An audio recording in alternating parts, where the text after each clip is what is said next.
Hello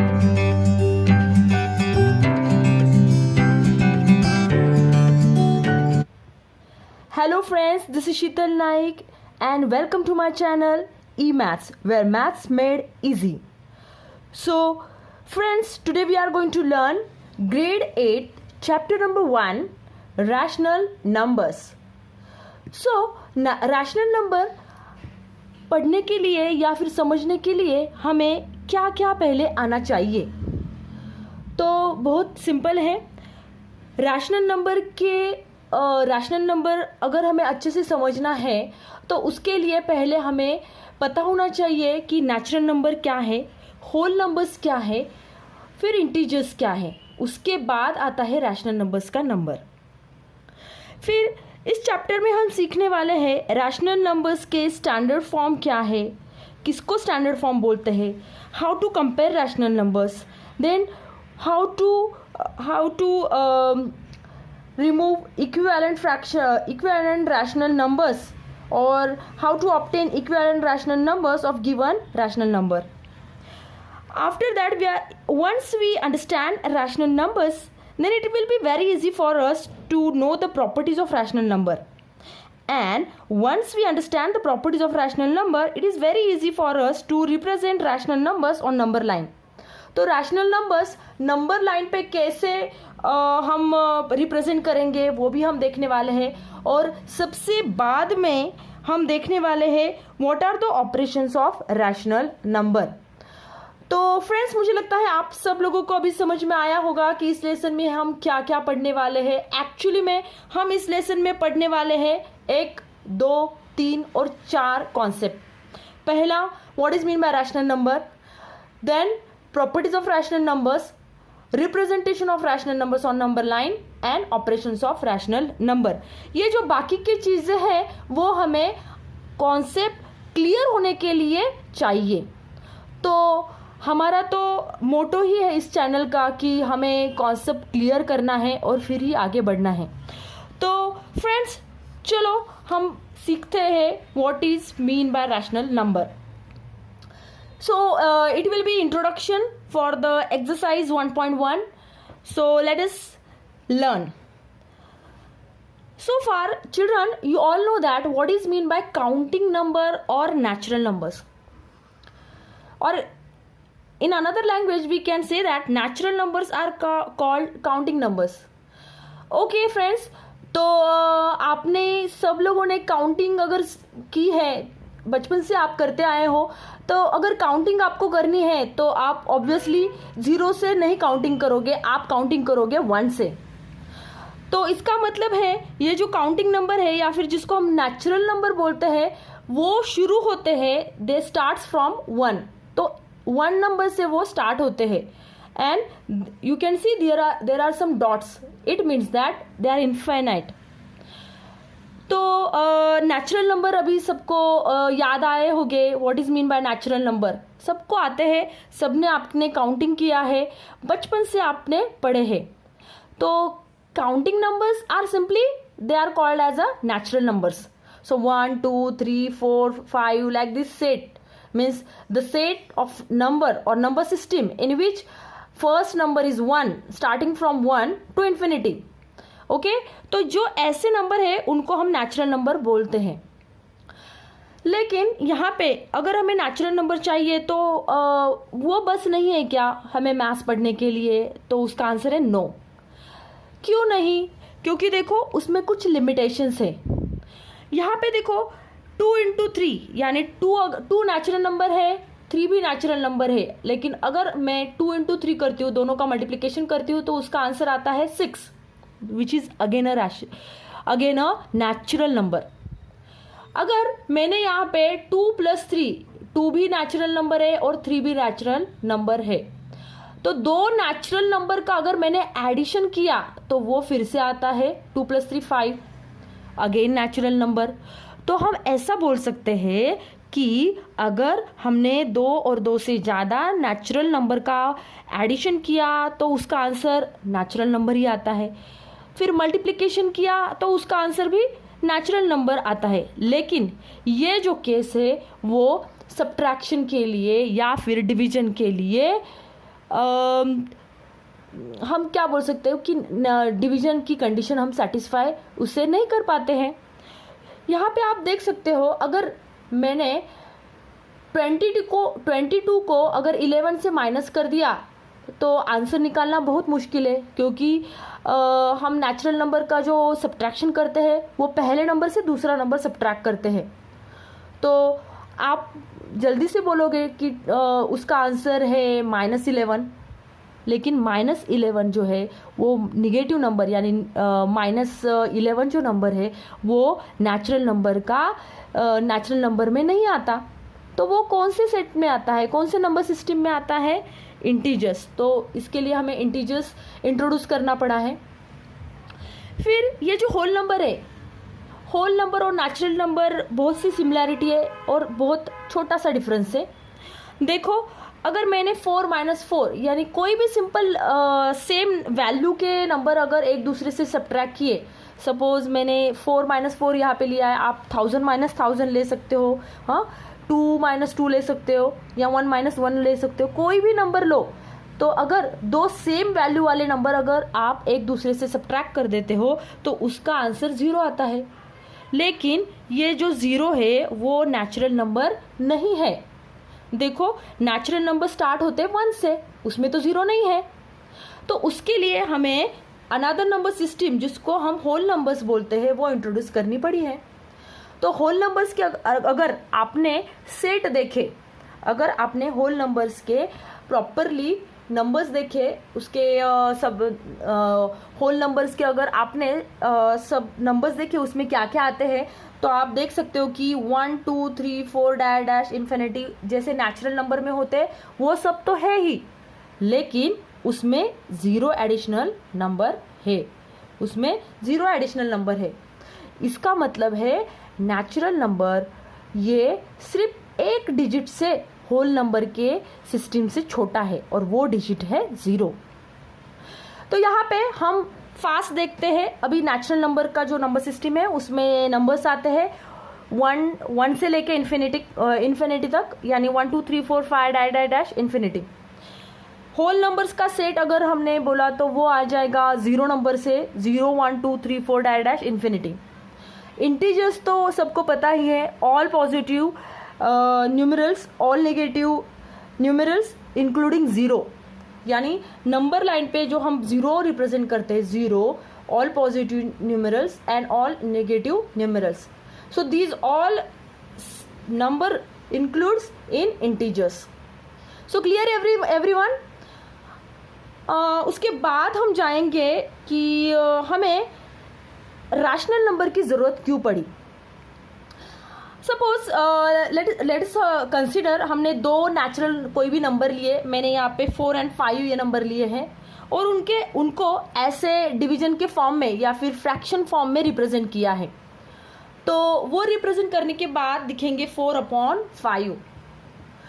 तो अगर मैंने आप लोगों को पूछा कि 4/5 इज दिस नेचुरल नंबर, तो आपका आंसर आएगा कि अगर आपने इंडिविजुअली 4 को पूछा तो 4 नेचुरल नंबर है, 5 को पूछा तो 5 नेचुरल नंबर है, लेकिन ये जो 4/5 जो है ऐसे नंबर तो नेचुरल नंबर में नहीं है।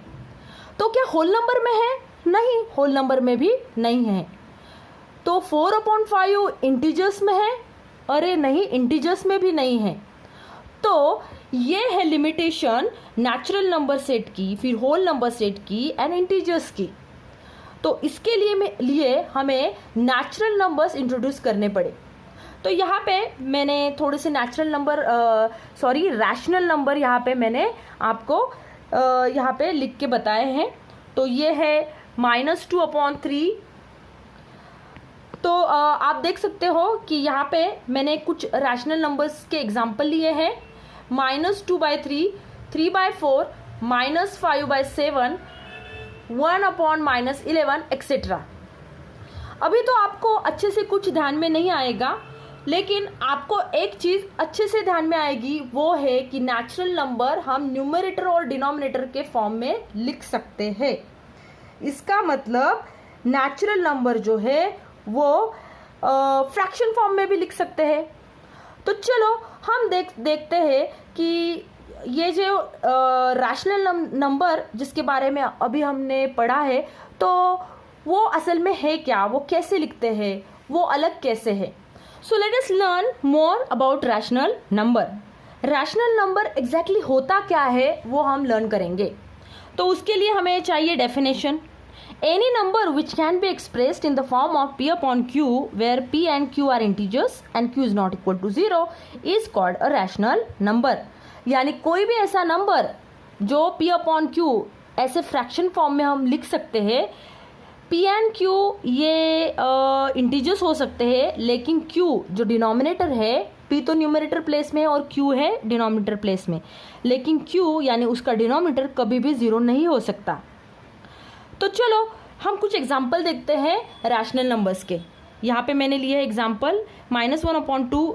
Is this a rational number? Yes, -1 is a member of integers. तो ये इंटीजर्स का, तो -1 ये इंटीजर है, 2 भी इंटीजर है, ओके. 3 इंटीजर है, -5 इंटीजर है, 0 इंटीजर है, 1 इंटीजर है, 5 इंटीजर है, 7 इंटीजर है. तो इंटीजर तो सभी है. अब नेक्स्ट कंडीशन है कि डिनोमिनेटर 0 नहीं होना चाहिए. इसका नहीं है, इसका भी नहीं है, इसका नहीं है और इसका भी नहीं है. इसका मतलब है ये सभी क्या है, रैशनल नंबर है. लेकिन फिर भी ये 0/1 कुछ अलग दिख रहा है. तो 0/1 रैशनल नंबर हो सकता है क्या? तो हो सकता है. इसका आंसर है हो सकता है. क्यों हो सकता है? देखो, अगर 0/1 हमने एज अ फ्रैक्शन ले लिया और अगर 0 को हमने 1 से डिवाइड किया तो हमें आंसर आता है 0. और 0 ये क्या है, एक इंटीजर है. नाउ अगर हमने डिनोमिनेटर में 0 लिया तो क्या होगा? कोई भी नंबर न्यूमरेटर में और डिनोमिनेटर में 0 लिया तो क्या होगा? Can it will be a rational number? तो आंसर है no, it could not be a rational number. ऐसा क्यों होता है? क्योंकि division by 0 is not a defined. 0 से अगर हम किसी भी नंबर को डिवाइड करते हैं तो वो डिफाइन ही नहीं होता. So any number divided by 0 does not exist. So what we have learn till now? So we have learn that all natural numbers are rational numbers, all whole numbers are rational numbers, all integers are rational numbers, and all fractions are also rational numbers. I hope you understand all these terms. Now let us see what is mean by standard form of rational number. So let us learn. यहाँ पे मैंने -a/b ये fraction या फिर जिसको हम rational number बोल सकते हैं, यस वो मैंने लिया है. लेकिन आप देख सकते हो पहला जो मैंने फॉर्म लिया है वो -a/b ऐसे लिखा है. फिर ये जो माइनस का जो साइन दिख रहा है वो मैंने दूसरी जगह a/- किया है, यानी ये जो माइनस का साइन है मैंने शिफ्ट कर दिया है डिनोमिनेटर प्लेस में. फिर अगली स्टेप में मैंने किया है ये -a/b, यानी a एंड b ये जो रैशनल नंबर है उसको कॉमन मैंने नेगेटिव साइन दिया है. इसका मतलब है रैशनल नंबर लिखते वक्त हम जो नेगेटिव का साइन है वो न्यूमरेटर से डिनोमिनेटर, डिनोमिनेटर से न्यूमरेटर या फिर कॉमन जगह शिफ्ट कर सकते हैं. लेकिन अगर ऐसा है तो स्टैंडर्ड फॉर्म का मतलब क्या है? स्टैंडर्ड फॉर्म का मतलब ये है कि अगर हम कोई भी रैशनल नंबर लेते हैं और अगर उसका डिनोमिनेटर निगेटिव है तो वो निगेटिव साइन अगर हम ऊपर न्यूमरेटर में शिफ्ट कर देते हैं तो उसका डिनोमिनेटर हो जाता है पॉजिटिव. तो वो बन जाता है स्टैंडर्ड फॉर्म का rational number. Is that clear? फिर से मैं बता रही हूँ, अगर कोई भी रैशनल नंबर हमें दिया है और उसका डिनोमिनेटर अगर पॉजिटिव है तो हम बोल सकते हैं कि वो जो दिया हुआ रैशनल नंबर है वो उसके स्टैंडर्ड फॉर्म में है. ये तो हो गया स्टैंडर्ड फॉर्म. यहाँ पे मैंने कुछ एग्जांपल दिए हैं, -2/3, -11/12, -1/2. These are some examples of standard form. Now we are going to learn what is mean by how to compare rational numbers. Now we are going to learn how to compare rational numbers. Now here you can see that I have taken two rational numbers, मैंने यहाँ पे दो rational number लिए हैं, a upon B and c upon D, कोई भी rational number. जैसे आपने अर्लियर स्टैंडर्ड में कंपैरिजन ऑफ फ्रैक्शंस देखे हैं, बिल्कुल वैसे ही आपको ये करना है, क्योंकि आप अभी अभी हमने पढ़ा है कि फ्रैक्शन जो ऑल फ्रैक्शन जो होते हैं वो रैशनल नंबर ही होते हैं। ओके, तो यहाँ पे देखो a upon B and c upon D, इनका कंपैरिजन करना है, लेकिन उनकी कंपैरिजन करते वक्त हमें क्या करना पड़ेगा, ऐसे क्रॉस मल्टीप्लिकेशन करना पड़ेगा, a into D and b into C. अगर मैंने यहाँ पे लिखा कि a अपॉन बी ये फ्रैक्शन बड़ा है, तो इसका मतलब है a इंटू डी ये जो मल्टीप्लिकेशन है ये b इंटू सी से बड़ा है। ओके, इसका मतलब है ये जो मल्टीप्लिकेशन है इस साइड का वो बड़ा है। अगर मैंने यहाँ पे a अपॉन बी और c अपॉन डी ये दोनों फ्रैक्शन लिए, अगर c अपॉन डी ये फ्रैक्शन बड़ा है या it's bigger than a upon B this fraction, then simply we can say that ये जो क्रॉस मल्टीप्लिकेशन है, okay, a into D and b into C, उसमें से b इंटू सी ये क्रॉस मल्टीप्लिकेशन क्या है, बड़ा है या फिर बिगर है। Similarly if two fractions or two rational numbers are equal, then we can simply say that their cross multiplication answers are equal, a into d is equal to b into c। लेकिन ये करते वक्त आपको हमेशा ध्यान रखना पड़ेगा कि जो पहला जो मल्टीप्लिकेशन है इस साइड का वो यही आना चाहिए और इस साइड का जो है वो इसी साइड में लिखना है। अगर आपने उल्टा पुल्टा लिख दिया तो आपके आंसर भी उल्टे पुल्टे आ जाएंगे, यानी रॉन्ग आ जाएंगे। चलो एक एग्जांपल सॉल्व करते हैं। 2/3 एंड 4/2 ये दो रैशनल नंबर दिए हैं, है क्या रैशनल नंबर, पहले चेक करो। Yes, positive denominator, okay, so and p upon q form integers, so it is both the numbers are rational number. तो चलो कंपेयर करते हैं, तो उसके लिए हमें करना पड़ेगा क्रॉस मल्टीप्लिकेशन, 2 इंटू 2 एंड यहाँ पे लेंगे 3 इंटू 4, बीच में क्वेश्चन मार्क बिकॉज हमें पता नहीं है आंसर क्या होगा। 2 2 ज़ा 4 एंड 3 4 ज़ा 12, here 12 is bigger than 4, therefore this fraction's value is bigger than 2/3, so it is that simple.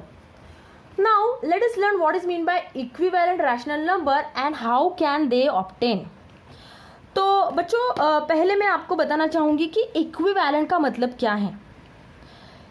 Equivalent का मतलब है जिसके वैल्यू सेम है, जिसके वैल्यू सेम होते हैं उसको इक्विवेलेंट बोलते हैं। यहाँ पे अगर हमने इक्विवेलेंट रैशनल नंबर लिया है तो इसका मतलब है ऐसे रैशनल नंबर, दो से ज़्यादा भी हो सकते हैं, ऐसे रैशनल नंबर जिनके वैल्यू सेम हैं। तो मैं आपको एक एग्जांपल बताना चाहूँगी कि जैसे हम गुब्बारे में हवा भरते हैं तो गुब्बारे की साइज़ थोड़ी करके बढ़ जाती है, तो इससे गुब्बारा जो ओरिजिनल साइज़ का है वो सिर्फ अपना फॉर्मेट बदलता है, लेकिन अगर वही हवा हमने थोड़ी करके निकाल दी तो गुब्बारा पहले से ही हो जाता है। तो बस इसी तरीके के होते हैं इक्विवेलेंट रैशनल नंबर्स। तो अगर हमें कोई भी नंबर के इक्विवेलेंट रैशनल नंबर्स ऑब्टेन करने या फिर हमें वो चाहिए तो हम कैसे ऑब्टेन करेंगे। तो देखो यहाँ पे अगर p अपॉन q ये रैशनल नंबर दिया है तो उसकी वैल्यू अगर इंक्रीज करनी है तो हमें सेम नंबर से डिनोमिनेटर एंड न्यूमरेटर को मल्टीप्लाई करना पड़ेगा। उसकी अगर वैल्यू हमें कम करनी दिखानी है, वैल्यू दिखानी होती है लेकिन वो कम नहीं होती, सिर्फ उसका फॉर्म बड़ा या छोटा दिखता है, तो p डिवाइडेड बाय m, तो यहाँ पे आप देख सकते हो p अपॉन q ये फ्रैक्शन लिया है और सेम नंबर से m नंबर से हमने क्या किया है, दोनों न्यूमरेटर एंड डिनोमिनेटर को डिवाइड कर दिया। चलो एक एग्जांपल सॉल्व करके देखते हैं। फॉर एग्जांपल 1/2 का हमें क्या करना है, इक्विवेलेंट फ्रैक्शंस निकालने। चलो निकालते हैं 1/2। तो 1/2 को पहले हम ये फ्रैक्शन जो है तो 2 से मल्टीप्लाई करते हैं, तो ऊपर 2 और नीचे भी 2। फिर दूसरा वाला जो है वो 3 से मल्टीप्लाई करके निकालेंगे, तो ऊपर और नीचे 3 3। तो 2 1 ज़ा 2, 2 2 ज़ा 4, ये है पहला इक्विवेलेंट फ्रैक्शन। फिर उसके बाद 3 1 ज़ा 3, 3 2 ज़ा 6, ये है दूसरा। फिर यहाँ पे देखो बच्चों, यहाँ पे 10/20 ये जो है उसका हम डिवीजन करके छोटा फॉर्म बनाएंगे। तो पहले तो 10 के टेबल में आता है, तो हम लेंगे 10 डिवाइडेड बाय 10, 20 डिवाइडेड बाय 10, ऊपर नीचे सेम। फिर 10/20 को 10 डिवाइडेड बाय 5 करेंगे, ऊपर नीचे भी 20 डिवाइडेड बाय 5। तो 10 1 ज़ा 10, 10 2 ज़ा 20, 5 2 ज़ा 10 एंड 5 4 ज़ा 20। इसका फिर से हो सकता है, लेकिन अभी यहाँ तक बस। तो यहाँ पे देखिए बच्चों, यहाँ पे 1/2 के इक्विवेलेंट फ्रैक्शंस हो गए या फिर रैशनल नंबर्स हो गए 2/4 एंड 3/6। यहाँ पे इक्वल टू का साइन मैंने लिखा है क्योंकि इन सब के वैल्यू सेम ही होते हैं, सिर्फ फॉर्मेट बड़े या छोटे दिखते हैं। ओके, नाउ यहाँ पे भी ये है पहला, ये है दूसरा वाला।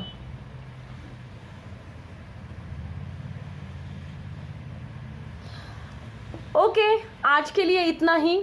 आई होप आपको समझ में आया होगा। तो आज हमने क्या क्या देखा, 2 मिनट में रिकैपिचुलेशन लेते हैं। तो आज हमने देखा नेचुरल नंबर, रैशनल नंबर समझने के लिए हमें नेचुरल नंबर क्या होता है वो समझ में आना चाहिए, होल नंबर्स, फिर इंटीजर्स। फिर हमने देखिए कि रैशनल नंबर की डेफिनेशन क्या है, उसका स्टैंडर्ड फॉर्म क्या होता है, कैसे लिखते हैं, फिर कंपेयर कैसे करते हैं रैशनल नंबर को, फिर उसके इक्विवेलेंट रैशनल नंबर्स कैसे फाइंड आउट करते हैं वो भी हमने सीखा। तो फ्रेंड्स, आज के लिए इतना ही। आज जो हमने पढ़ा है, आज मैंने जो आपको सिखाया है वो आपको अच्छे से पढ़ना है। And bye, keep studying.